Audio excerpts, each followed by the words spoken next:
오늘 우리 구정설 명절이어서 우리 성도님들도 고향에 가신 분들이 계시고 또 우리 교회에 이 설을 맞이하여서 또 함께 새롭게 예배하시는 분이 계신 것 같습니다. 오늘 설 명절이어서 점심 식사는 교회에서 없습니다. 아쉽게 같이 나눌 수 없어 죄송한 마음을 고백합니다. 그런데 우리 앞뒤 좌우분들과 이 구정 설명절 이렇게 좀 같이 인사했으면 좋겠습니다. 주님과 함께하는 명절 되세요. 같이 인사하시죠. 주님과 함께하는 명절 되세요. 주님과 함께하는 명절 되세요. 우리가 주님과 함께하지 않으면 자칫 우리의 그 화가 앞서 나갈 때가 있고 또 갈등과 또 이 하나됨이 이 명절 가운데 일어나서 가정들 가운데 아픈 일이 있을 수도 있는데 우리가 이 설 명절 기간에 주님과 꼭 함께하는 그런 시간이 됐으면 좋겠습니다. 요한복음 5장 1절 말씀해 보시면 예수님께서 이번 주일과 같이 명절이 되어 가지고 예루살렘에 올라가셨다고 말씀하고 있습니다. 아마도 유월절, 오순절, 초막절 중에 이 유대인의 3대 절기 중에 한 날이지 않았나 생각이 되는데 이 유대인의 3대 절기에는 엄청나게 많은 사람들이 모여가지고 예루살렘이 축제 분위기로 떠들썩하였습니다. 그러나 역시나 오늘도 우리 예수님께서는 오늘 말씀해 보시면 당연히 가야 할 축제 장소가 아니라 사람들이 가기를 꺼려하고 모든 사람들에게 소외된 곳인 이 베데스다 연못에 갔습니다. 이 베데스다라는 뜻은 은혜의 집, 자비의 집이라는 뜻인데 3절에 보시면 거기에 수많은 병자들, 또 맹인들, 다리 저는 사람들, 혈기 마른 사람들이 병으로 누워 있는 곳이었습니다. 이 역사적인 기록에 의하면 평소에 약 300명가량의 병자들이 이 베데스다 연못에 늘 머물러 있었다고 하는데 여러분들 명절이 되었으니 도대체 얼마나 많은 병자들이 이 베데스다 연못으로 모여들었겠습니까? 그러니 이 병으로 인해서 심한 악취가 풍기는 곳이었고 오래된 이 병으로 이 가정과 사람들에게 소외되어서 갈 곳이 없는 사람들이 모여있는 어떻게 보면 인생의 마지막 종착지라고 표현할 수 있는 곳이 바로 베데스다 연못이었습니다.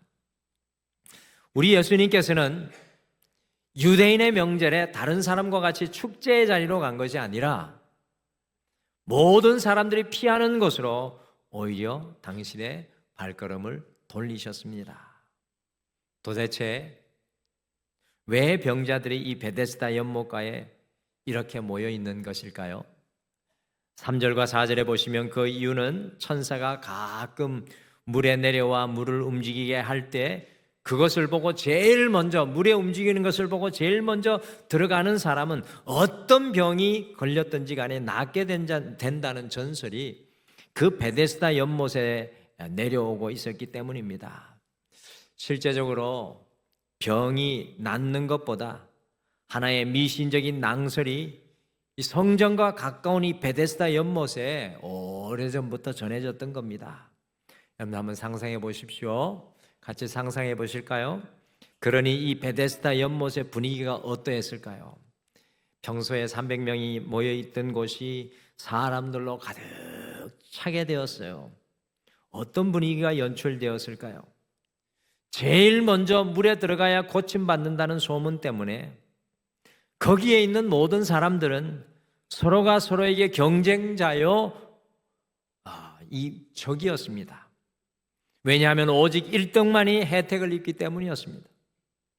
기회는 자주 오는 것이 아니었기에 어렵게 온 기회를 얻기 위해 다른 누군가를 끌어주저앉혀서라도 누군가를 짓밟고서라도 먼저 들어가야 하는 곳이 바로 이 베데스다 못가였습니다.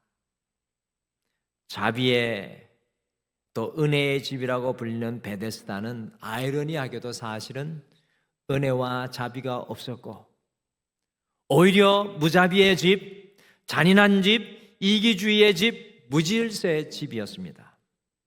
저는 성경을 볼 때마다 참 깜짝깜짝 놀랍니다. 많이 놀라는데 이 베데스다의 이 풍경과 모습이 오늘을 살아가는 우리의 현실과 어쩌면 그렇게 비슷할 수 있습니까?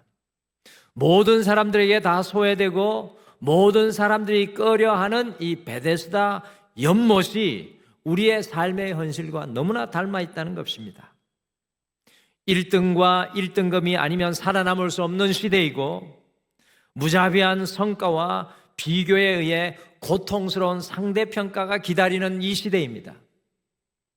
입시전쟁, 학점전쟁, 자격전쟁, 고시전쟁, 취업전쟁, 결혼전쟁, 주택전쟁인 이 삶의 현실이 치열한 곳이 우리가 살아가는 이 현대판 베데스다 연못입니다. 그러니까 요한복음 5장의 1장의 이 5장의 삶의 자리는 사실은 우리의 삶과 멀지 않은 바로 우리의 삶의 현대판 베데스다 연못입니다. 그런데 이 베데스다 연못에 38년 된 병자가 누워 있는데 이 사람은 이 베데스다 연못에서 치열한 경쟁에서도 완전히 소외되어 전혀 이 베데스다 연못에서 묶인 것에서 벗어날 수 없는 사람이었습니다. 놀랍게도 우리 예수님께서는 이 명절의 축제, 다른 모든 사람들에게 소외된 병자들이 모인 베데스다에 오셔서 그 베데스다에서도 가장 소외된, 가장 가능성이 없는 38년 된 병자, 도저히 이 베데스다의 현실에 묶여 벗어날 수 없었던 이 사람을 무자비하고 잔인한 베데스다에서 탈출하게 하십니다.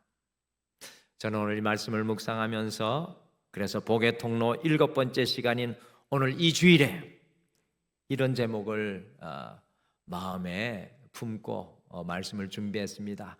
베데스다에서 누리는 진정한 은혜. 이 베데스다에서 누리는 진정한 은혜라는 제목으로 우리가 묶여 버리고 갇혀버린 베데스다의 현실에서 과연 우리가 어떻게 탈출하고 벗어날 수 있는지, 어떻게 이 베데스다에서도 이 우리의 인생의 베데스다에서도 진정한 은혜를 누릴 수 있는지 함께 베데스다에 함께 하시는 주님의 말씀을 통해 우리가 깨닫기를 원합니다. 과연 우리가 살아가는 이 베데스다, 여러분과 저의 베데스다에서도 어떻게 우리가 주님의 진정한 은혜를 누릴 수 있겠습니까?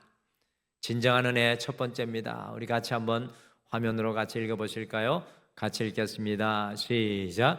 베데스다에서 진정한 은혜를 누리기 위해 익숙한 절망을 거부하여야 합니다. 익숙한 절망을 거부. 예수님께서 이 베데스다 연못에 오셔서 38년 된 그 병자를 만났을 때 처음 말씀이 6절인데 상당히 중요한 말씀입니다. 그냥 읽고 지나가서는 안 될 말씀인데 요한복음 5장 6절 말씀 같이 읽어보실까요? 같이 읽겠습니다. 시작. 예수께서 그 누운 것을 보시고 병이 벌써 오래된 줄을 아시고 이르시되 내가 낫고자 하느냐? 내가 낫고자 하느냐?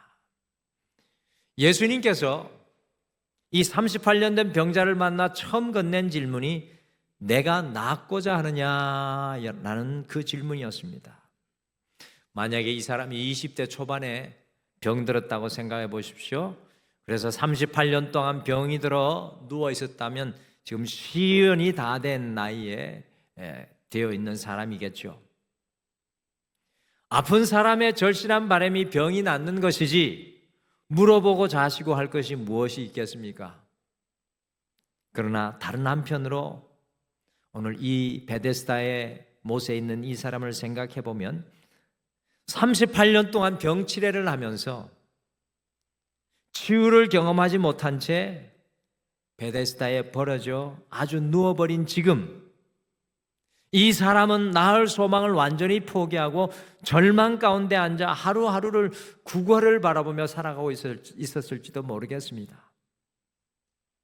어쩌면 이 사람에게 베데스다라는 곳은 질병을 치유받을 수 있는 소망의 자리가 아니라 그냥 그렇게 절망을 확인하며 생존을 이어가는 체념의 자리였을 것 같은 그런 생각이 됩니다. 이 체념의 자리, 소망의 자리가 아니라 체념의 자리.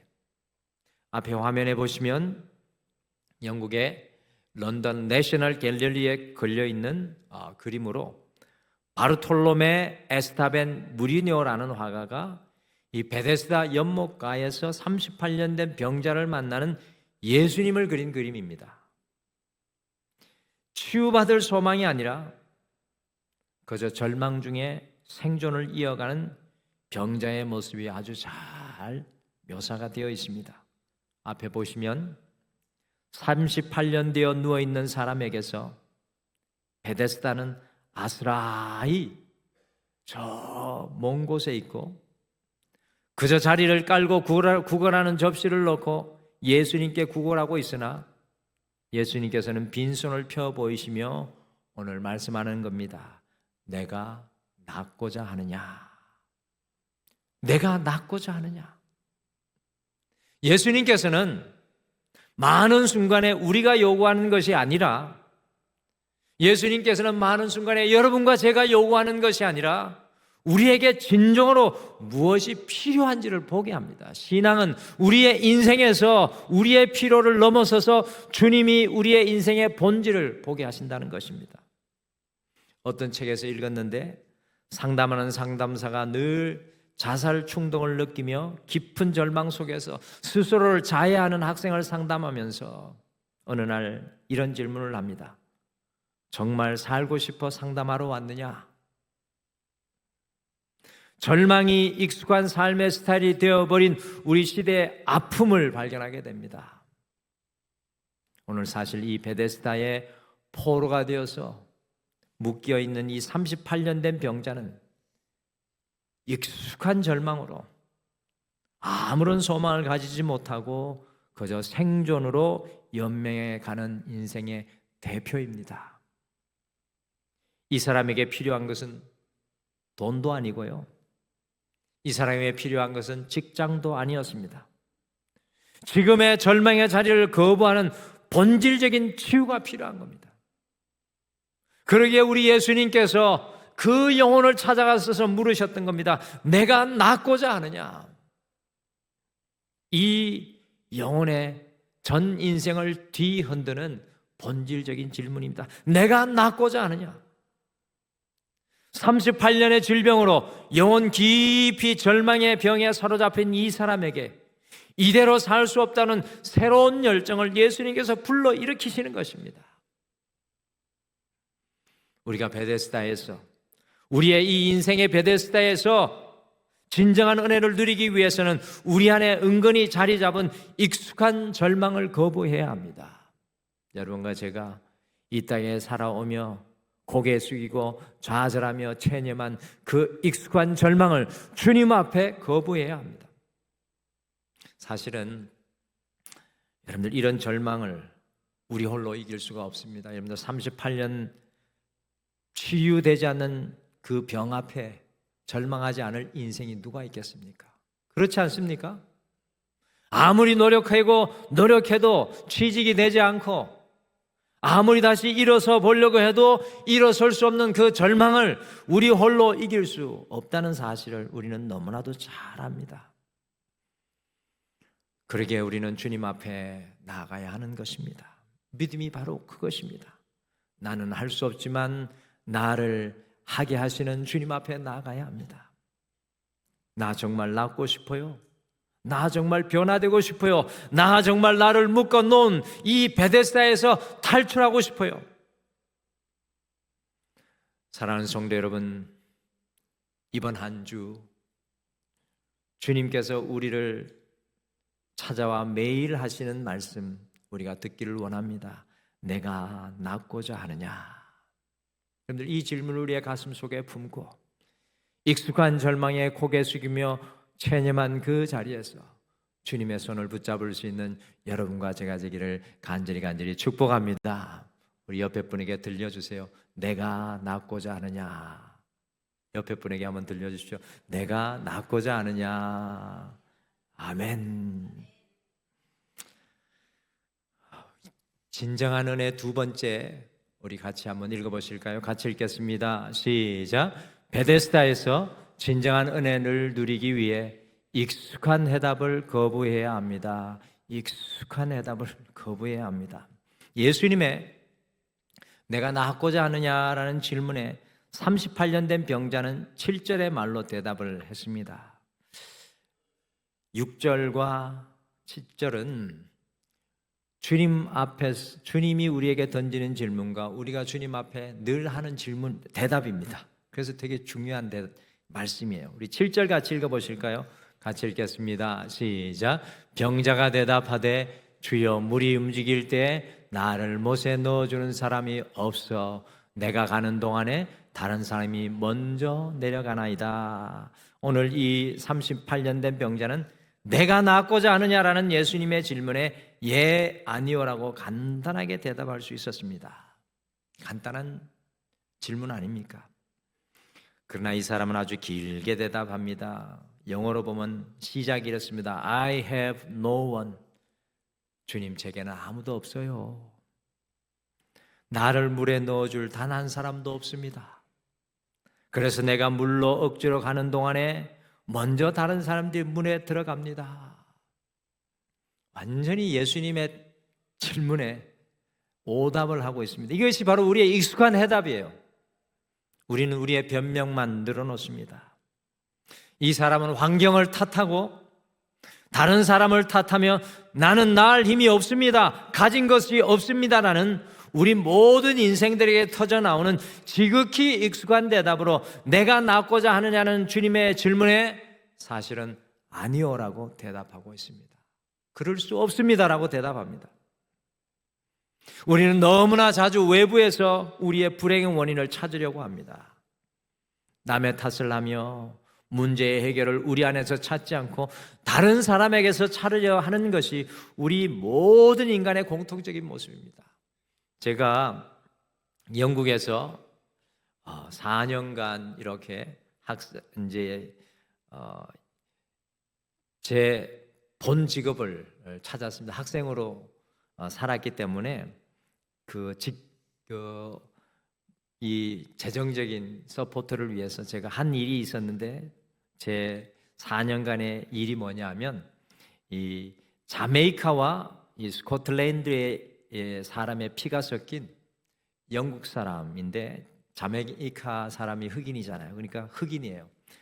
영국의 흑인을 위해서 제가 개인 케어러로 돌보미, 요즘 우리 한국말로 하면 요양사로 제가 영국에서 약 4년간 일했습니다. 저보다 4살 정도가 많아서 형과 동생처럼 지냈는데 이분이 가명입니다. 이분 이름이 매튜. 내 속에 혹이 생겨가지고 그 혹이 점점 커지는 거예요. 그래서 몸에 중요한 신경을 건드려서 몸의 반이 마비가 되고 몸이 굳어가는 병을 앓고 있었습니다. 매튜를 위해서 4년간을 일하면서 저를 가장 힘들게 했던 것은 이 자메이카인 아버지에게 버림받은 자신의 과거의 아픔과 스코틀랜드인인 백인 어머니에게 버림받은 상처와 자신이 현재 겪고 있는 질병의 아픔이 이 세 가지가 뒤죽박죽 섞여서 분노로 돌보는 저에게 폭발할 때였습니다. 이 쏟아 놓을 데가 없으니까 저한테 쏟아 놓는 겁니다. 부모 탓하고 자신의 질병을 탓하고. 여러분, 그런 정부가 어디 있습니까? 영국 같은 나라가 있습니까? 그렇게 잘해주는 정부를 탓하고 심지어 자기를 도와주는 도우미를 탓하면서 아주 못살게 굴 때에는 정말 도망갈 구멍이 없을 정도로 그 좁은 집에서 매튜를 제가 돌보기가 참 힘들었던 시간을 기억합니다. 오늘 내가 낫고자 하느냐라는 예수님의 질문에 이 모든 병자는 이 병자는 모든 사람이 다 하는 익숙한 해답으로 주님 앞에 나아갑니다. 못에 넣어줄 사람이 없고요, 다른 사람이 먼저 내려갑니다. 자기에게는 행운이 따르지 않습니다라고 대답하고 있습니다. 전혀 자기를 돌아보지 않고 자기 안에서 변화를 찾지 않고 다른 곳에서 변화를 찾는 익숙한 해답, 곧 불평과 불만을 쏟아내고 있습니다. 기억하십니까? 이스라엘 백성들이 출애굽하여 광야 사막을 걸을 때 그들의 마음속에서 쏟아지는 익숙한 해담인 불평과 불만을 멈추지 못했을 때 그들의 이스라엘 광야의 40년의 삶은 그저 재앙과 저주와 심판일 수밖에 없었습니다. 가나안 땅을 정탐하였던 10 정탐꾼들이 갈렙과 여호수아와 같이 익숙한 해담인 불신앙의 보고를 거절하지 못하였을 때 40년 동안 광야를 방황할 수밖에 없었습니다. 그런데 우리에게 변치 않는 신앙의 모델이 되었던 눈 멀고 귀 먹고 말 못하는 삼중고의 아픔을 일평생 가졌던 헬렌 켈러는 이런 말을 남겼습니다. 화면에 같이 한번 읽어보실까요? 마음에 품고 싶은 말이죠. 같이 읽겠습니다. 시작. 하나님을 향하여 서 있으면 그 어떤 어둠도 보이지 않습니다. 하박국 선지자가 오직 주님을 향하여 서 있었을 때 무화과 나무에 열매가 없을지라도 밭에 소출이 없을지라도 외양간에 소가 없을지라도 나는 오직 여호와로 인하여 즐거워하리라는 놀라운 고백을 할 수 있었습니다. 사랑하는 성도 여러분, 우리가 베데스다에서도, 우리의 인생의 이 베데스다에서도 진정한 은혜를 누리기 위해서는 우리 안에서 나오는 익숙한 해답들을 거부하고, 주님 앞에 우리 안에서 나오는 익숙한 해답을 거부하고 오직 주님을 향하여 서서 주님을 바라볼 수 있어야 합니다. 이번 한 주 우리가 다시 새해를 시작하며 우리 안에서 나오는 익숙한 해답을 거부하는 연습을 하시길 바랍니다. 가족들을 만날 때 너 때문이야 라는 손을 거두어 드리시고, 너로 인하여 감사한다, 아버지 어머니를 인하여 감사합니다, 우리 자녀를 향하여 감사함을 고백하며 주님께서 주시는 고백으로 살아갈 수 있는 여러분과 제가 되시기를 간절히 축복합니다. 이 베데스다에서 누리는 진정한 은혜, 우리 마지막으로 같이 읽어보실까요? 같이 읽겠습니다. 시작. 베데스다에서 진정한 은혜를 누리기 위해 익숙한 자리를 거부해야 합니다. 아멘. 익숙한 절망, 익숙한 해답, 익숙한 자리를 거부해야 합니다. 예수님께서 이 38년 된 병자에게 8절을 선포하십니다. 같이 요한복음 5장 8절 말씀 같이 읽겠습니다. 시작. 예수께서 이르시되 일어나 내 자리를 들고 걸어가라 하시니. 8절은 사실 놀라운 말씀입니다. 그리고 믿어지기 어려운 말씀입니다.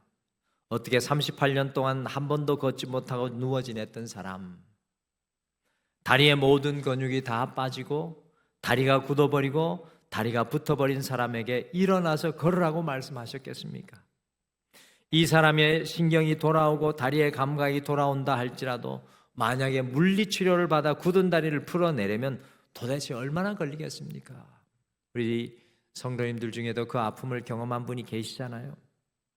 그런데 예수님께서 이 사람에게 일어나라 라고 하셨습니다. 일어나라는 말은 스스로 일어나라는 말입니다. 여러분들, 우리 주님께서는 고난당하는 사람에게 와서 단순히 위로만 하시는 분이 아니십니다. 여러분들, 우리가 신앙을 이렇게 생각하면 신앙은 늘 추상적일 수밖에 없어요.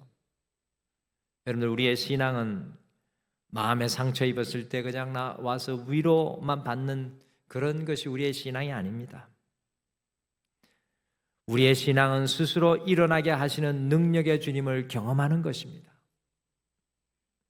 주님께서는 날마다 이 예배를 통해 여러분과 저를 향해 선포하십니다. 일어나라, 사랑하는 내 딸아, 아들아, 일어나라. 여러분들, 왜 일어나라는 것입니까? 그 이유는 우리의 자리를 들고 걸어가게 하시기 위함입니다. 쉽게 말씀드리면 우리의 익숙한 자리에서 걸어 나오게 하시는 것입니다. 오늘 이 38년 된 병자가 베데스다에서 진정한 은혜를 누리기 위해 그가 누워 있었던 익숙한 자리를 거부하고 그의 자리를 들고 걸어야만 했습니다. 사랑하는 성도 여러분, 지금 우리가 붙잡혀 있고 묶여 있는 익숙한 자리는 과연 어디입니까? 그 자리를 거부하고 믿음으로 일어나야 합니다. 우리의 가정 속에, 내 삶 속에, 이 대한민국 이 자리 속에 지금 우리에게 필요한 말씀이 바로 8절의 말씀입니다. 일어나라. 여러분의 자리를 들고 걸어가야 합니다. 많은 신앙의 소설을 쓰신 김성일 장로님이 학생 시절에 무신론자인 사르트르의 자유의 길이라는 책을 읽고, 야, 나는 째째하게 날마다 주님, 주여, 아버지라고 애걸하며 살지 않고 자기가 원하는 대로 살기를, 자기 인생을 스스로 책임지는 삶이 되기를 위해서 믿음을 버리고 떠납니다. 몇십 년을 해방과 자유를 누리며 신나게 살았습니다. 그런데 아내가 위암 선고를 받고 위중한 수술을 하게 되는 바로 그 순간, 아내의 병을 38년 된 병자와 같이 자기 스스로가 책임질 수 없다는 것을 그는 절감하게 되었습니다. 그리고 허랑방탕하게 자유롭게 살면서 아내에게 수도 없는 스트레스를 주어서 암이 걸리게 한 장본인이 자기 자신임을 깨닫게 되고, 아무것도 책임질 수 없는 자신의 무기력을 철저하게 경험하게 되었습니다. 바로 그때 김성일 장로님을 다시 찾아오신 분이 그가 중학교 3학년 때 거침없이 차버린 예수님이셨습니다. 주님께서 그 뼈아픈 고독 속에 몸부림치는 장로님에게 찾아와 함께 아파하고 울어주셨습니다. 그리고 그가 결단하여 새벽 기도회를 시작하였을 때 어느 새벽에 일어나 걸어라, 아들아 일어나 걸으라는 놀라운 음성을 선포해 주셨습니다. 그래서 자기의 익숙했던 모든 불신의 길을 거부하고 믿음의 길로 새롭게 걸어가게 되었을 때 아내의 병이 치유되는 하나님의 은혜를 누리게 되었습니다. 사랑하는 성도 여러분, 일어나 내 자리를 들고 걸어가는 이 말씀은 2000년 전에 끝이 난 생명력 잃어버린 말씀, 영향력이 사라진 말씀이 아니라 매 예배 때마다 여러분과 저에게 들려주시는 주님의 사랑의 메아리인 줄 믿으시길 바랍니다. 사랑하는 내 딸아, 내 아들아, 일어나 내 자리를 들고 걸어라. 주님이 우리와 함께 하시는 이유는 바로 이겁니다. 주님 때문에, 주님 앞에서 주님과 함께 일어나 그 자리를 들고 걸어가는 인생이 되는 것입니다. 우리의 인생은 불가능하고 우리는 일어날 수 없을 것 같지만 주님이 주시는 말씀 붙들고 일어나는 것입니다. 이번 한 주 우리를 얽매이게 하는 익숙한 베데스다의 자리에서 일어나 주님과 함께 다시 걸으실 수 있는 여러분과 제가 되기를 간절히 소망합니다. 오늘은 우리의 인생과 똑같은 베데스다에서 진정한 은혜를 누리게 하시는 우리 예수님을 만나게 됩니다. 이 설 명절 앞에 너무나도 귀한 말씀인 것 같습니다. 여러분들 기억하시죠? 베데스다에서도 진정한 은혜를 누리기 위해서는 우리의 익숙한 절망을 거부하셔야 합니다. 내가 낫고자 하느냐라는 주님의 음성을 마음에 품으십시오. 우리의 익숙한 해답을 거부해야 합니다. 그리고 우리의 익숙한 자리를 거부해야 합니다. 주님의 변치 않는 그 크신 사랑으로 주님과 다시 한번 일어나는 2026년 이 새해, 다시 시작하는 이 새해가 되시기를 간절히 소망합니다. 여러분과 제가 너무나도 잘 아는 찬양 같이 고백하실까요? 너무 빠르지 않게 같이 찬양하기를 원하는데, 일어나 걸어라 라는 찬양 주보에도 실려 있습니다. 나의 등 뒤에서 나를 도우시며 나의 인생길에서 소망을 잃고 지치고 고나여 절망할 때 주님께서 우리를 밀어주시죠. 그리고 말씀하십니다. 일어나 걸어라, 내가 새 힘을 주리라, 내가 너를 도우리라. 이 말씀 같이 고백하며 함께 잠깐 기도하겠습니다.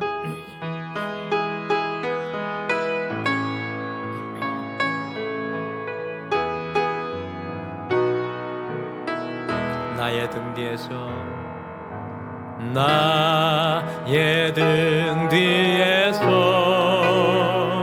나를 도우시는 주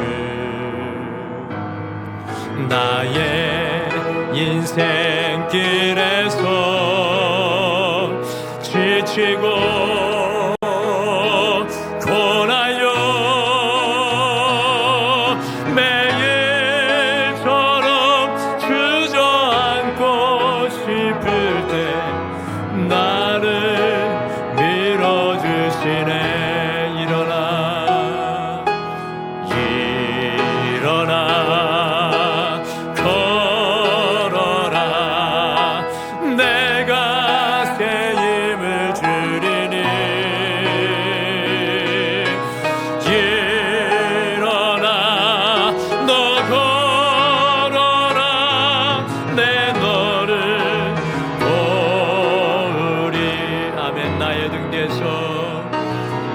나의 등 뒤에서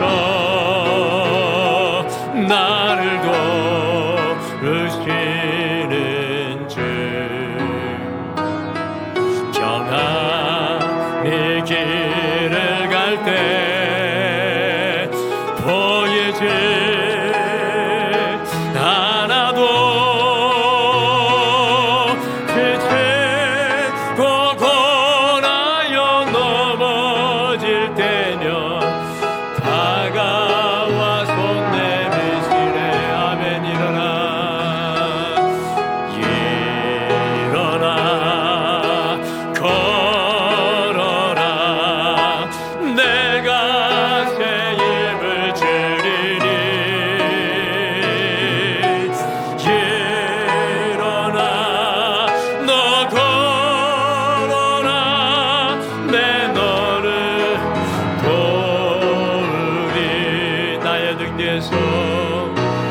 나의 등 뒤에서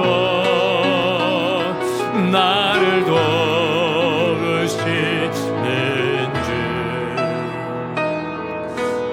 때때로 뒤돌아보며 여전히 계신 주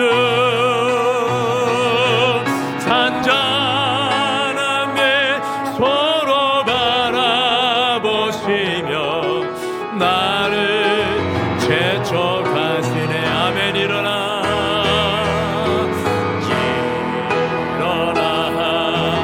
걸어라 내가 새 힘을 주리니 일어나 너 걸어라 내 너를 일어나 걸어라 일어나 걸어라 내가 새 힘을 주리니 일어나 너 걸어라 내 너를 말씀 생각하시며 우리 함께 고백하실까요? 주님,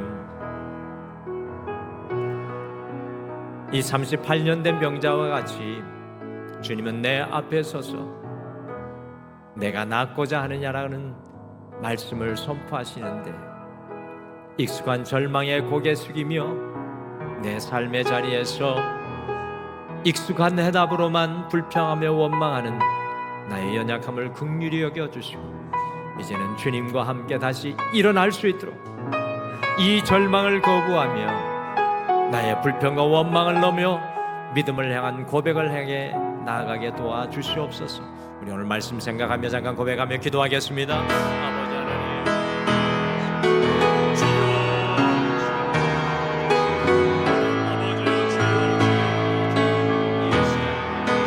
일어나 걷게 도와주시옵소서. 아버지 주님 다시 한번 주님 나에게 도와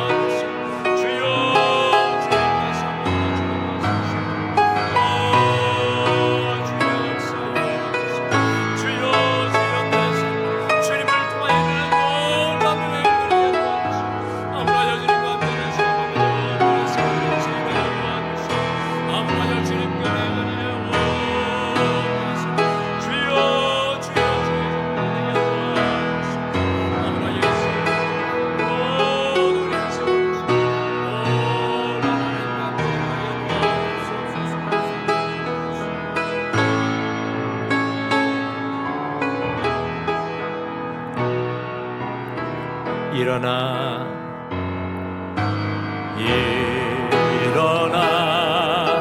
걸어라 내가 새 힘을 주리니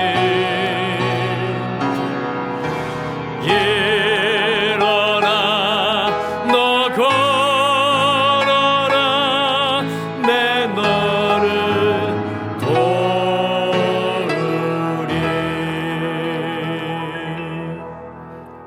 지금은 우리 주 예수 그리스도의 은혜와 우리 하나님 아버지의 극진하신 사랑하심과 성령님의 함께하심과 위로하심이 오늘 이 주일 내 앞에 서 계신 주님이 내가 낳고자 하는 한이란 그 음성을 듣고 일어나 걸어가기를 소망하는 사랑하는 모든 성도님들의 삶 위에, 가정 위에, 자녀들 위에, 직장과 사업 위에, 이 교회 위에, 온 세계 열방 위에 영원토록 함께 하시기를 간절히 축원하옵나이다. 아멘.